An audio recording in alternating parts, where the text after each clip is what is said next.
Hey students, I hope you're all having a great day today. My name is Torres and I want to take a moment to thank you for joining me for a little Psych 101. In this video, we will learn about the psychology of learning. This is the second part of a two-part video series on the psychology of learning. This video has 3 overarching ideas. All organisms are born with unlearned behavior. These are referred to as instincts and reflexes. Learning is a permanent change in behavior that results from experience. And several psychological models propose pathways through which learning occurs. The topic of this two-part video series on the psychology of learning will focus on the vocabulary on these 3 slides.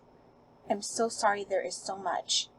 You can find this information in the Google slide presentation and in the Psych 101 Key Vocab Google Doc. Both of these files are linked in the description box below. In the last video, we discussed reflexes and instincts, which are unlearned behavior, and we began looking at the 3 major types of behavioral learning theories. We discussed classical conditioning in the last video, and so we will begin this video by discussing operant conditioning and observational learning. Operant conditioning is a theory proposed by behaviorist B.F. Skinner. His theory was heavily influenced by the work of psychologist Edward Thorndike, who had proposed what he called the law of effect. According to this principle, actions that are followed by desirable outcomes are more likely to be repeated, while those followed by undesirable outcomes are less likely to be repeated. Operant conditioning, sometimes referred to as instrumental conditioning, is a method of learning that employs rewards and punishments for behavior. Through operant conditioning, an association is made between behavior and the consequence of the behavior, whether that consequence is positive or negative. Skinner's work was influenced by Ivan Pavlov's experiments with dogs and the ideas of John Watson, the father of behaviorism.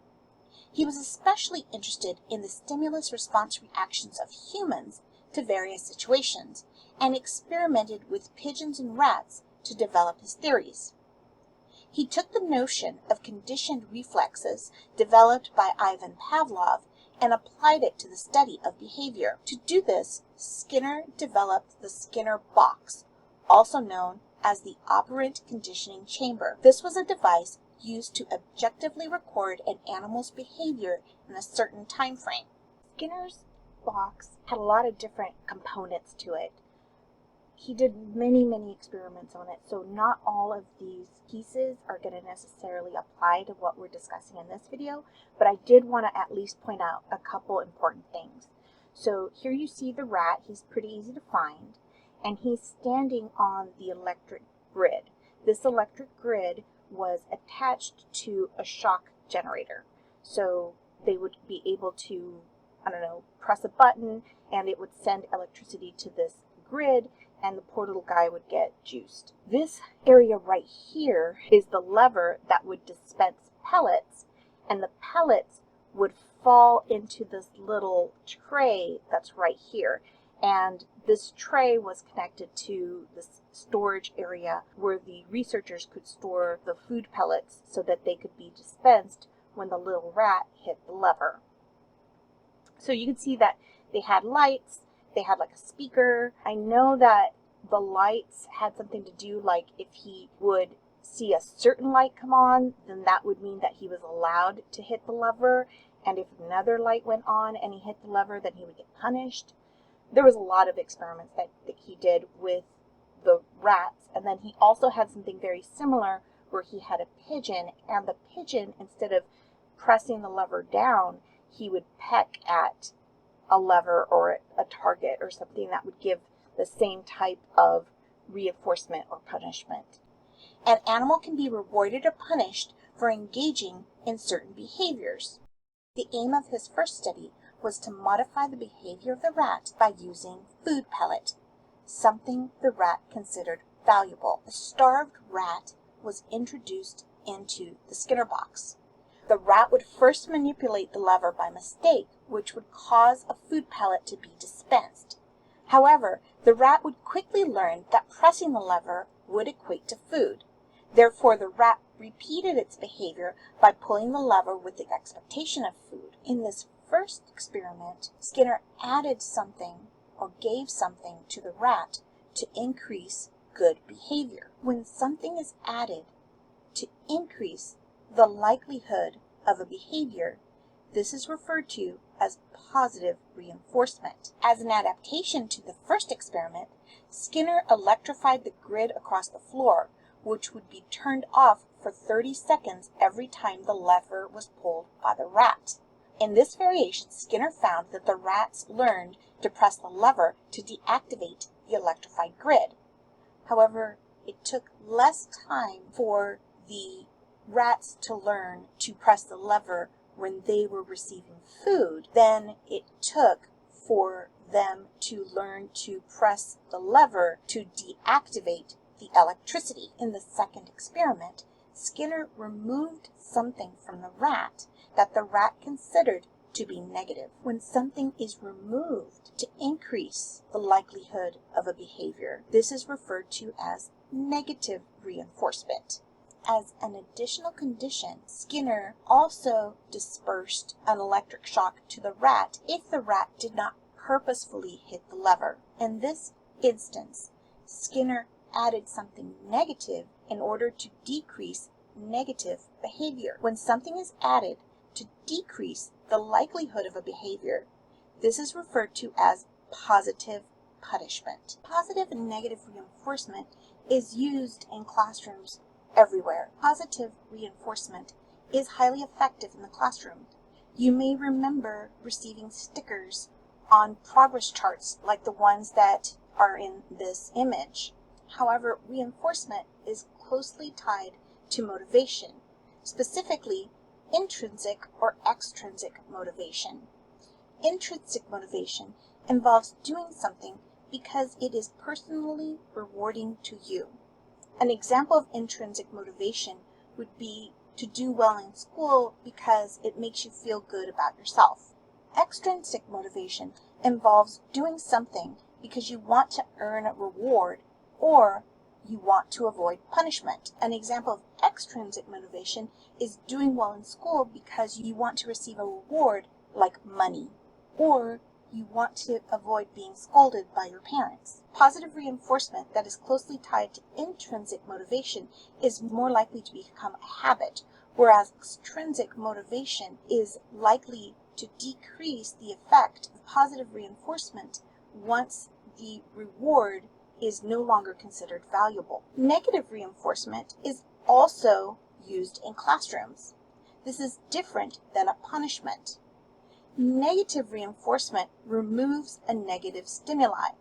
An example of negative reinforcement might be a teacher deciding to do away with homework for the weekend because the students behaved so well in class that day.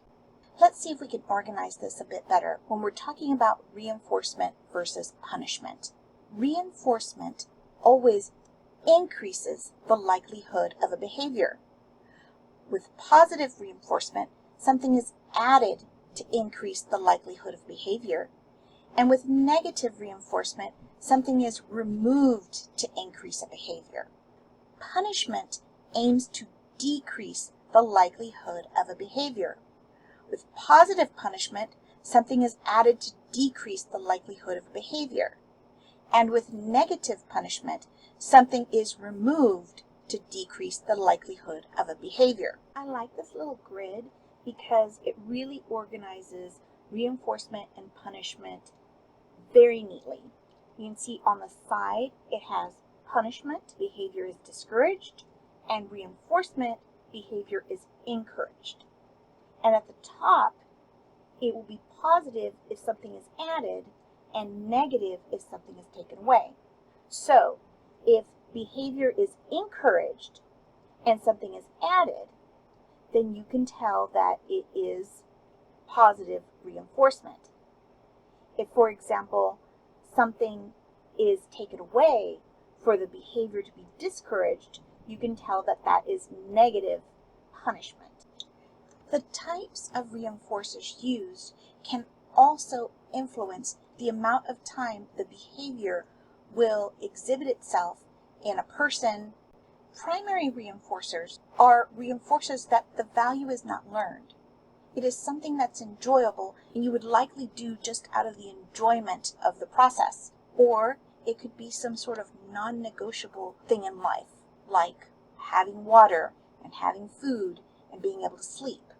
It is an experience that you did not have to be taught the value of. Examples of primary reinforcers are playing, visiting with friends, affection, acceptance, water, sleeping, food.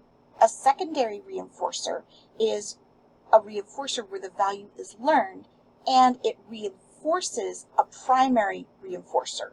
So for example, praise is connected with affection.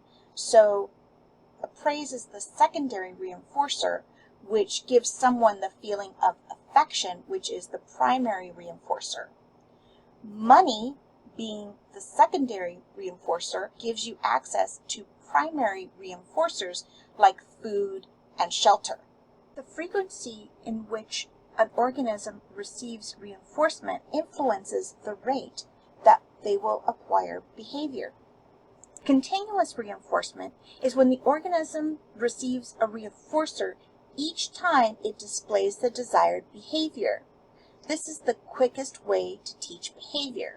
Continuous reinforcement is often used by animal trainers in order to train the animal to exhibit a desired behavior quickly. So for example, giving your dog a treat every time it sits down on command will likely decrease the amount of time that you will have to spend training your dog to sit down when you tell it to. With partial reinforcement, the organism does not get reinforced each time it displays the desired behavior. There are several different types of reinforcement schedules, and each influences the response rate of the organism differently. Reinforcement scales can be either fixed or variable, and either interval or ratio. Fixed and variable describe the predictability of the schedule. A fixed schedule is predictable. A variable schedule is not predictable. Ratio and interval describe the conditions that will induce the reinforcement. In a ratio schedule, reinforcement occurs after a certain number of responses has been emitted. Interval schedule involves reinforcing behavior after a period of time has passed. The four schedules of reinforcement include a descriptor for variable and fixed, as well as a descriptor for ratio and interval. Fixed interval schedule creates a scallop-shaped response pattern, reflecting a significant pause after reinforcement. An example of a fixed interval schedule activity might be taking medication at the same time every day. In a variable interval schedule, reinforcement is delivered at unpredictable intervals. This might be checking Instagram. You know that you're going to be checking Instagram throughout the day, but the time between you check Instagram at one point and the time you go back to Instagram and check it again would vary from day to day. Fixed ratio schedule is predictable, and reinforcement is delivered after a predictable number of responses. An example of a fixed ratio schedule might be someone that delivers food for Uber Eats. They know that every time they deliver food to a customer, they will be paid for that delivery. This produces a high response rate with a short pause after reinforcement. With fixed ratio schedules, irregular responding may occur if reinforcement is stopped. For a variable ratio schedule, reinforcement is delivered after an unpredictable number of responses. This is what happens with gambling. You don't know how long you're going to be at a slot machine before the slot machine finally pays out. With variable ratio schedules, the learner's rate of responding remains constant. Research conducted by Edward Tolman found that learning could still occur without reinforcement. This introduced the idea that there is a cognitive aspect to learning. While studying rats, he found that if he put them in a maze to learn their way through it, they would eventually develop a cognitive map or mental map of it. His experiments showed that after about 10 sessions in the maze without food as reinforcement, food was placed at the exit, and the rats were able to very quickly exit the maze, showing that they had learned the way out. This is called latent learning. Latent learning is learning that occurs but is not observable in behavior until there is a reason to demonstrate this. Children may learn behaviors from their parents that they do not demonstrate until they are older. A child may learn a route to school from watching his parent drive there, but not demonstrate this themselves until they can drive themselves or have to get there by bike or by walking. Observational learning is also called modeling. Observational learning is learned by watching others and then imitating. For example, yoga students learn by observation as their yoga instructor demonstrates the correct stance and movements for her students. Models do not have to be present with the learner for learning to occur. Through symbolic modeling, a child can learn behavior by watching someone else demonstrate it on television or video. In the United States, modeling is the predominant instructional strategy in schools. The teacher will demonstrate a skill, and students are expected to follow the steps or imitate the teacher. It is a passive way to engage in learning. However, it does provide exemplars for students to identify good work. Jean Piaget believed there was more to learning than just watching someone else or responding to stimuli. His theories indicated that humans created their own learning through experience and reflection. He theorized that children's abilities to learn and retain learning depended on the connections the new material had with existing mental representations in their mind, which he called schemas. Classroom instruction that involves discovery learning aims to integrate Piaget's theories into the classroom. According to Piaget, all humans had representations of a topic, skill, attribute, or definition encoded into their brain that individuals had obtained through their experiences. These representations were called schemas. Learning was dependent to the quantity and quality of the connections of new experiences to existing schemas in the brain. So, for example, in this diagram, these blue things are schemas. Some of these schemas have attached to other schemas, and the learning has been solidified in the brain. However, this little piece of schema out here is just randomly floating around. It hasn't been connected. That has not truly been learned. The brain is not able to rearrange this information in a way that will make it make sense to it and be able to include it in material that has been learned. The way schemas are arranged and connected to other schemas are either through assimilation or accommodation. Assimilation is when a person extends old knowledge to new knowledge. Accommodation is when a person changes old knowledge to adapt to the new knowledge. Let's look at this example. Let's say there's a small child and they understand what a dog is. In their mind, their mental representation of a dog is something furry that has 4 legs. Then they go and see a cow. The child calls this cow a dog because they are extending what they already knew about an animal because of what they knew about a dog, and they're extending that old knowledge to the cow. This is the assimilation. If someone tells a child that a doggy is a small 4-legged animal that lives in a house, and a cow is a large 4-legged animal that lives in a farm, then the child is changing their old schema that all 4-legged animals are dogs to adapt to the new learning. This is accommodation. The child cognitively searches for ways to organize the information in their mind relative to what schemas they already have. Let's say the child now sees a horse. Now the child assimilates what they learned about a cow being a large four-legged animal that lives on a farm, and they call the horse a cow. They've extended their old knowledge to incorporate this new item. Someone needs to tell the child that a cow says moo and a horse says neigh. Now the child can cognitively search for ways to organize that information so that they can accommodate their old schema and adapt it to what they are now learning. If the child sees a cat and calls it a dog, then they are assimilating their old schema of a dog being a small four-legged animal that lives in a house. So as people are learning, it's this push-pull between assimilation, where you're trying to extend your old knowledge to new knowledge, or accommodating, which means changing what you used to believe to adapt to anything new that you've encountered. Lev Vygotsky was also a constructivist, but he was a social constructivist.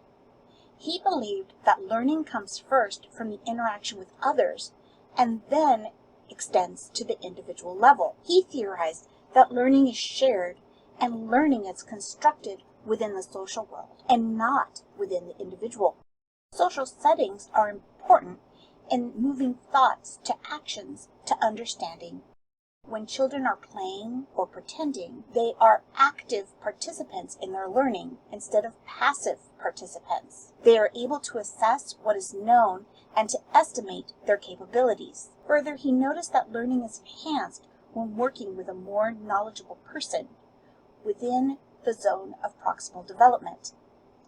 He described the zone of proximal development as a stage in which someone is not able to engage in a task completely independently and need a more knowledgeable peer to help them. One way to think of the zone of proximal development as a stage where something is not too easy to perform and something is not too difficult to perform, but the difficulty level is just right where a shared experience helps complete the task and understand the underlying concepts of that task. Classroom instruction that involves group work aims to integrate Vygotsky's idea into learning. Albert Bandura also aimed to explain how learning occurred without external reinforcement. Albert Bandura proposed a social learning theory. He believed that observational learning involved more than just imitation, that your own mental state and motivation play an important role in determining whether a behavior is learned or not. He theorized the following steps are involved in observational learning and modeling process: attention, retention, reproduction, having paid enough attention so that they and retained enough information so that the skill can be duplicated, and finally, motivation. One of the best known experiments in the history of psychology was designed by Bandura and involved a doll named Bobo. Bandura demonstrated that children learn and imitate behaviors they have observed on other people. The children in Bandura's studies observed an adult acting violently towards a Bobo doll. During the experiment, children observed adults acting aggressively towards a 5-foot Bobo doll. The Bobo doll was a doll that could not be toppled over. It could be hit and it would just keep coming back up. The adult was either punished, praised, or ignored for their behavior. The children were then given the opportunity to play with the same Bobo doll. If the child had seen the adult punished, they were less likely to act aggressively towards the doll. If the child had seen the adult praised or ignored, they were more likely to imitate the adult.